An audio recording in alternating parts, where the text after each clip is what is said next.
اعوذ باللہ من الشیطان الرجیم بسم اللہ الرحمن الرحیم والصلاۃ والسلام علی اشرف الانبیاء والمرسلین وعلی آلہ الطیبین الطاہرین المعصومین المنتجبین المنتخبین ولعنۃ اللہ علی اعدائہم اجمعین من یومنا ھذا الی یوم الدین وبعد یوم الدین اما بعد بسم اللہ الرحمن الرحیم قل کفی باللہ شہیدا بینی و بینکم ومن عندہ علم الکتاب اللہم صلی علی محمد و آل محمد۔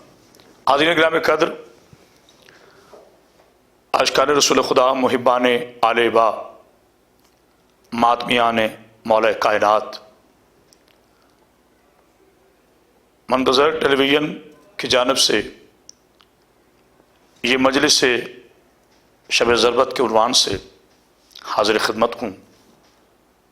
میں نے آپ حضرات کے سامنے سورہ مبارکہ 13واں سپارہ کی آخری آیت تلاوت کرنے کا شرف حاصل کیا ہے۔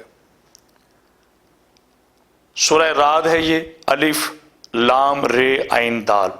رات کا معنی ہے کڑکتی ہوئی بجلی۔ اس میں اللہ پاک ارشاد فرما رہے ہیں کہ قل کفی باللہ شہیدا، اے میرے حبیب کہہ دیجئے، آپ کہہ دیجئے کہ ان کو جو تیری نبوت میں شک کرتے ہیں ان کو کہہ دیں کہ آپ کی گواہی کے لیے ایک اللہ کافی ہے اور ایک وہ کافی ہے جو کل کتاب کا وارث ہے۔ اب ایک بات طے ہو گئی کہ نبوت من جانب خدا ہے، ولایت من جانب خدا ہے۔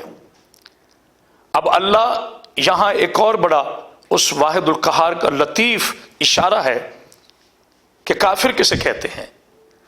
یاد رکھیے مسلمان بھائی اور مسلمانان عالم، کافر اسے نہیں کہتے جیسے معاذ اللہ کوئی مسلک کافر کہے، بلکہ دیکھنا یہ ہے کہ اللہ کی نظر میں کون مومن ہے کون کافر ہے۔ اللہ نے فرمایا قل کفی باللہ شہیدا بینی و بینکم ومن عندہ علم الکتاب، حبیب تیری گواہی کے لیے ایک اللہ کافی ہے اور ایک وہ کافی ہے جو کل کتاب کا عالم ہے۔ اور میرے حبیب یہ جو کافر تیری نبوت میں شک کرتے ہیں، پتہ چلا فیصلہ رسالت میں شک کرنا کفر ہے، نبوت میں شک کرنا کفر ہے۔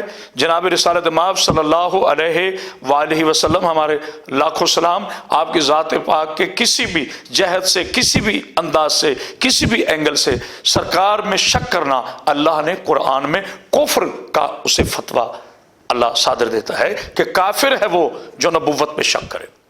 پھر اللہ نے یہاں پر دو گواہیوں کو اجاگر کیا۔ کہا میرے حبیب پہلا گواہ میں خود ہوں، یعنی کہ لا الہ الا اللہ، درمیان میں ہے مدعی نبوت یعنی کہ محمد الرسول اللہ، اور تیسرا گواہ وہ ہے جو کل کتاب کا عالم ہے، کل کتاب کا وارث ہے۔ کتاب وراثت ہے، وہ وارث ہے۔ کتاب ملکیت ہے، وہ مالک ہے۔ ابھی میں وہ سمجھاتا ہوں۔ کتاب معجزہ ہے، وہ معجز نما ہے۔ کتاب مشکل ہے، وہ مشکل کشا ہے۔ کتاب وراثت ہے، وہ وارث ہے۔ اب آئیے دیکھتے ہیں کہ یہ کون ہے کتاب کا وارث، یہ کون ہے۔ پہلے اس سے پہلے ایک لمحہ لے کے جانا چاہتا ہوں آپ کو تاریخ کے طریقے میں، کہ اب یہ طے کرو کہ میرا رسول کب سے رسول ہے، کیونکہ گواہ دو ہیں، ایک اللہ، ایک وہ جو کل کتاب کا عالم ہے، جو کل کتاب کا وارث ہے۔ اور مسلمانان عالم نے اپنی تمام کتابوں میں اس واقعے کو کم کیا ہے کہ 13 رجب کو جب مولا کائنات تشریف لائے تھے، رجب پڑھنا منسوب نہیں ہے، صرف ایک بات عرض کرنا چاہتا ہوں، تو ہاتھوں پہ چاروں کتابیں پڑھی تھی قرآن کے نزول سے پہلے، تورات بھی پڑھی، زبور بھی پڑھی، انجیل بھی پڑھی، اور قرآن مجید کو بھی تلاوت فرمایا۔ اسے کوئی مسلمان ڈینائی نہیں کرتا۔ تو اس کا مطلب یہ قرآن کے نزول سے پہلے جو قرآن سنا رہا ہے وہی تو وارث قرآن ہے، اور وہ کل بھی میرا مولا علی تھا، وہ آج بھی میرا مولا علی علیہ السلام ہے۔ تو دوستو ولایت اب سمجھ میں آتی ہے لوگوں، ولایت کسے کہتے ہیں؟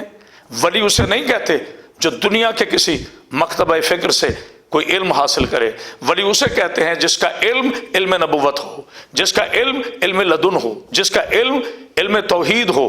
اور دوستو پہلا گواہ میرا پاک اللہ، پھر مدعی نبوت کون ہے؟ محمد رسول اللہ، اور تیسرا وہ گواہ جو کل کتاب کا وارث ہے۔ تو پہلے یہ طے کرنا پڑے گا کہ نبی کب سے نبی ہے۔ تو آئیے قرآن میں ارشاد فرمایا بسم اللہ الرحمن الرحیم وما محمد الا رسول، میرے حبیب آپ صرف محمد نہیں، آپ رسول ہیں۔ جب سے ہیں تب سے رسول ہیں، جب نہیں تھی آپ رسول تھے۔ اب اس سے پیچھے چلتے ہیں، چونکہ اللہ گواہ ہے رسول اللہ کا، علی علیہ السلام گواہ ہیں رسول اللہ کے، اب توحید کے بھی دو گواہ ہیں، یعنی لا الہ الا اللہ کے دو گواہ ہیں، ایک محمد رسول اللہ، ایک علی ولی اللہ۔ اب محمد رسول اللہ کے دو گواہ ہیں، ایک لا الہ الا اللہ، ایک علی ولی اللہ۔ اب گواہی گواہ کی صداقت اور شرافت پہ کھڑی ہوتی ہے، جتنا سچا گواہ، جتنا صادق گواہ، جتنا معصوم گواہ ہوتا ہے، اتنا کامل دعویٰ ہوتا ہے۔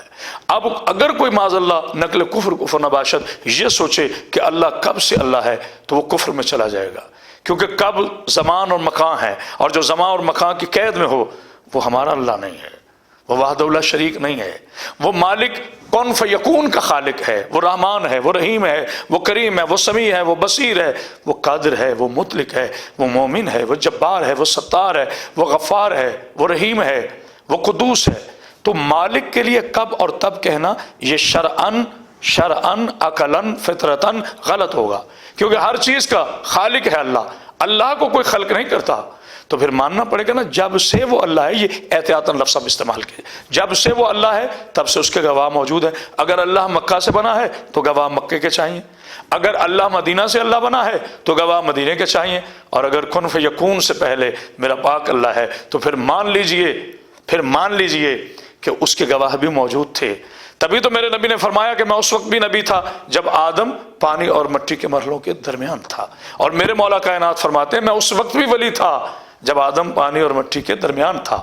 بین الماء والتین، بین کہتے ہیں درمیان کو، تین کہتے ہیں مٹی کو، ماء عربی میں کہتے ہیں پانی کو، پانی اور مٹی کے درمیان مشیت الہی کے ارادے میں آدم تھے۔ جب سے یہ محمد رسول اللہ ہیں تب سے یہ علی ولی اللہ ہیں۔ تو معلوم ہوا علی علیہ السلام کی ولایت کا ظاہری اعلان غدیر میں ضرور ہوا ہے، لیکن جس طرح میرے نبی کا ظاہری طور پر 40 برس کے بعد اعلان ہوا، لیکن وہ نبی آدم سے بھی پہلے، اسی طرح عشیر میں بھی نبی نے اعلان ولایت کیا تھا یہ کہہ کر کہ جو آج تصدیق کرے گا وہ اللہ کا ولی ہوگا، میرا وصی ہوگا، وہاں بھی اعلان کیا۔ اور غدیر میں باقاعدہ جو اسلام اور قرآن کی تکمیل کا یوم کہا جاتا ہے وہ مولا علی علیہ السلام کی ولایت پر ہوا، یعنی قرآن مکمل ہوا علی علیہ السلام کی ولایت پر، اسلام شروع ہوا جناب ابو طالب علیہ السلام کے دسترخوان سے۔ تو پھر ایک جملہ تو مجھے کہنے کی اجازت دیجئے، اسلام شروع ہوتا ہے دسترخوان جناب عمران سے، اور اسلام مکمل ہوتا ہے ولایت علی علیہ السلام کے اعلان پہ۔ تو پھر ماننا پڑے گا جو ابو طالب علیہ السلام کے ایمان کا منکر ہو اس کا اسلام شروع نہیں ہوتا، اور جو علی ابن ابی طالب کی ولایت کا منکر ہو اس کا اسلام مکمل نہیں ہوتا۔ کون علی؟ جو وارث قرآن ہے، قرآن دعویٰ کرتا ہے، علی علیہ السلام اس کی دلیل پیش کرتے ہیں۔ اگر قرآن یہ فرمائے کہ میں اس کو پہاڑوں، اللہ فرماتا ہے لو انزلنا ھذا القرآن علی جبل، اگر ہم یہ قرآن پہاڑوں پہ نازل کرتے روئی کے گالوں کی طرح پھٹ جاتے۔ قرآن کی طاقت میں شک کرنا کفر ہے۔ قرآن لا ریب کا کلام ہے، قرآن بے عیب کا کلام ہے، جس نے بھیجا وہ رب العالمین، جو لے کے آیا وہ رحمت، وہ جبریل امین جس کے سینے پہ نازل ہوا وہ رحمت للعالمین، اور جو اس کا محافظ ہے جس نے قرآن نازل ہونے سے پہلے سنایا وہ ولی العالمین۔ تو دوستو سوال یہ ہے کہ قرآن دعوے کرتا ہے، علی علیہ السلام اس کی دلیل پیش کرتے ہیں، اگر جناب علی علیہ السلام اس کی دلیل پیش نہ کرتے تو پھر وارث قرآن نہ کہلاتے۔ اب سمجھو مومنین اکرام، تمام عالم اسلام، ہمارے اس سال منتظر ٹیلی ویژن کی اس کاوش کے ذریعے اس جملے کو میں اپنے مقدس مسلمان بھائیوں کی بارگاہ میں پیش کر رہا ہوں کہ وراثت بعد میں ہوتی ہے، وارث پہلے ہوتا ہے۔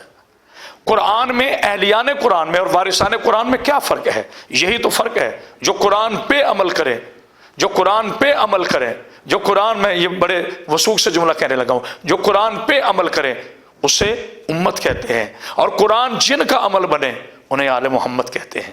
علی علیہ السلام سوتے پہلے ہیں، آیت بعد میں آتی ہے۔ جبریل امین روٹیاں پہلے لے کے جاتے ہیں، آیتوں کا نزول بعد میں ہوتا ہے۔ شب ہجرت علی علیہ السلام رسول اللہ کے بستر پہ سوتے پہلے ہیں۔ وَمِنَ النَّاسِ مَن يَشْرِي نَفْسَهُ ابْتِغَاءَ مَرْضَاتِ اللَّهِ کی آیت بعد میں آتی ہے۔ کوئی ایسا ہے تم میں ابھی شب ہجرت نہیں پڑھ رہا، صرف بات سمجھا رہا، جو اپنا نفس بیچتا ہے اور میری رضائیں خریدتا ہے۔ علی اللہ نہیں ہے دوستو، لیکن یہ کہہ دینا کہ اللہ کی مرضیاں علی کے پاس نہیں ہیں، یہ بھی منافقت ہے۔ اگر علی کو اللہ کہوں تو یہ شرک ہے، کفر ہے، اور اگر یہ کہوں کہ علی علیہ الصلوۃ والسلام کے پاس اللہ کے امر کے اختیارات نہیں ہیں تو یہ منافقت ہے۔ بس دوستو سمجھے اس معاملے کو، علی کیسا ولی ہے؟ یہ کائنات کا وہ واحد ولی ہے کہ جس کی ولایت کا اعلان اللہ نے کچھ اس انداز میں بھی کیا ہے کہ سب سے بڑی مسجد مسجد نبوی، کائنات کا سب سے بڑا پیش نماز محمد رسول اللہ۔ میں الفاظ بدلوں، مسجد کا مالک لا الہ الا اللہ، جو مسجد میں پیش نماز ہیں، جو امامت فرما رہے ہیں، وہ محمد رسول اللہ، اور پیچھے جو کھڑے ہیں وہ علی ولی اللہ، اور اسی درمیان جبریل آتے ہیں۔ میں صرف ایک جملے کے لیے ساری آپ کو زحمت سماعت دے رہا ہوں کہ آگے کہتے کوئی ہے جو اللہ کے نام پہ زکوٰۃ دے؟ اچھا یہاں سوال خیرات کا نہیں ہوا، یہاں سوال صدقہ کا نہیں ہوا، یہاں سوال سخاوت کا نہیں ہوا۔ جبریل امین نے آ کر کہا کہ سوال ہے زکوٰۃ کا۔ اب علی علیہ السلام نے دینی ہے زکوٰۃ، اور مسلمانان عالم مجھ سے بہتر جانتے ہیں کہ زکوٰۃ کا نصاب کیا ہے۔ بس یاد رکھیے وہ جو انگوٹھی امیر کائنات نے جبریل علیہ السلام کو دی ہے، اس انگوٹھی پہ سارے اختیارات تھے جناب سلیمان کی حکومت کے۔ بعد جو سلیمان کی حکومت کے اختیارات زکوٰۃ میں دے دے اسے علی ابن ابی طالب کہتے ہیں۔ یہ ہے ولایت۔ انشاءاللہ اگلے پروگرام کے ساتھ حاضر ہوں گے، لیکن ابھی تاحال یہ سن لیجئے کیا عظمت ہے، کیا عصمت ہے اس ولی کی کہ حالت رکوع میں زکوٰۃ بھی دے رہا ہے، زکوٰۃ بھی جا رہی ہے، نماز بھی قائم ہے۔ اللہ نے بتا دیا جس نماز میں علی علیہ السلام کی زکوٰۃ جائے اور اس نماز میں کوئی فرق نہیں آتا، تو اسی علی ابن ابی طالب علیہ السلام کی ولایت کے اعلان سے، اس علی کی ولایت کے اقرار سے، اس علی علیہ السلام کی ولایت کی گواہی سے نماز کی حرمت میں کیسے فرق آ سکتا ہے؟ سوچیں، تدبر کریں، تفکر کریں۔ میری بات کو آپ تسلیم کریں نہ کریں، آپ کا نقطہ نظر ہے، آپ کا علمی استدلال ہے، آپ اختلاف رائے کا حق رکھتے ہیں، لیکن سوچیں میرے نبی پاک صلی اللہ علیہ وآلہ وسلم، میرے آقا نے کیا فرمایا تھا کہ قیامت تک مومن اور منافق کیسے پہچانا جائے گا؟ حضرت ابو سعید خدری رضی اللہ تعالیٰ عنہ، یہ حدیث تواتر ہے، مسلسل حدیث ہے، جس سے کتنے صحابہ کرام نے فرمایا کہ جب ہم منافق پہچانتے تھے اپنی محفل میں تو علی کا ذکر کرتے تھے۔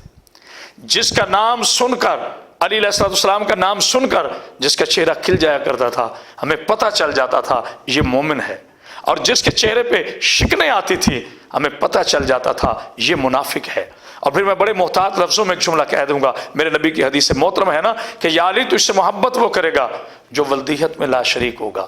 آج کی یہ مجلس شب سلبت اس علی علیہ السلام کے لیے ہے کہ جس علی علیہ السلام کے سجدے نے دنیا کو بتایا ہے کہ توحید کے آگے یہ علی کا سجدہ ہے۔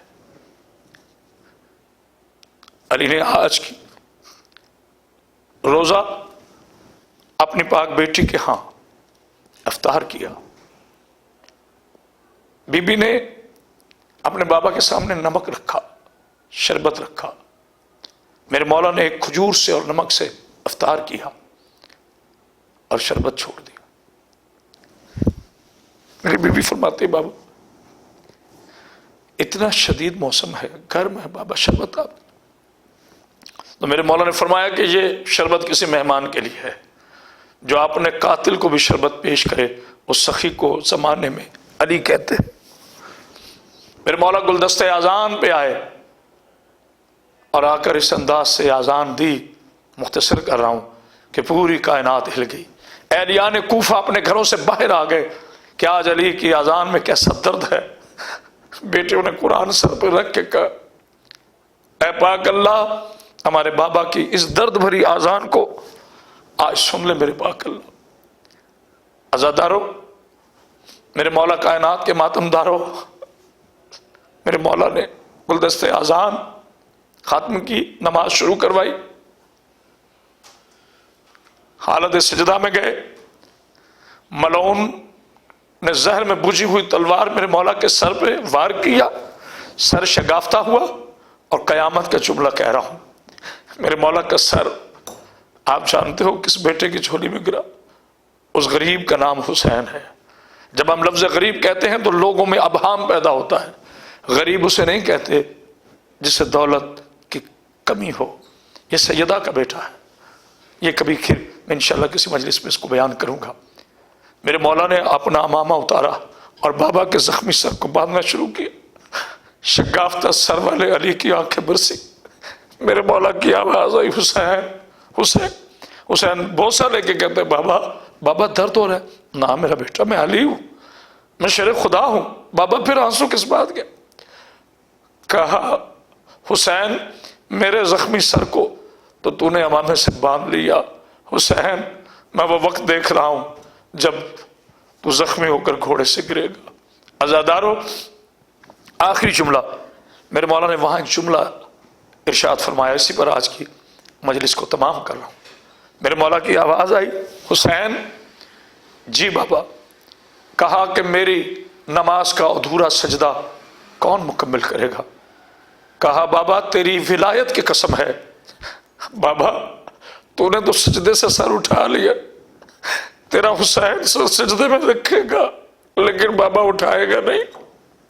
حسین کا سجدہ اس سجدے کی تسلسل کا نام ہے جو مسجد کوفہ میں ہوا۔ علی کی ولایت کا سجدہ اللہ کی بارگاہ میں حسین ابن علی نے اپنی زخمی جبین سے پیش کیا۔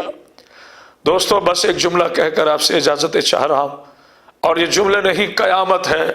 حسین تیری عظمت پہ سلام، میرے آقا تو نے اپنے بابا کا سجدہ مکمل کر لیا، لیکن مومنو یاد رکھنا علی کا خطبہ کس نے مکمل کیا تھا؟ بس اتنا فرق ہے، جب حسین نے سجدہ مکمل کیا تو حسین کے ہاتھ کھلے ہوئے تھے، حسین کی پیشانی، لیکن جب اس کی پاک بیٹی نے بابا کا خطبہ دیا تو علی کی مقدس بیٹی کے ہاتھوں میں رسن تھے، علی کی مقدس بیٹی کے گلے میں رسن تھے، اور وہ رو رو کے کہہ رہی تھی میں اس کی بیٹی ہوں جس کا جنازہ رات کو اٹھا تھا۔ اللہ لعنت اللہ القوم الظالمین۔ اللہ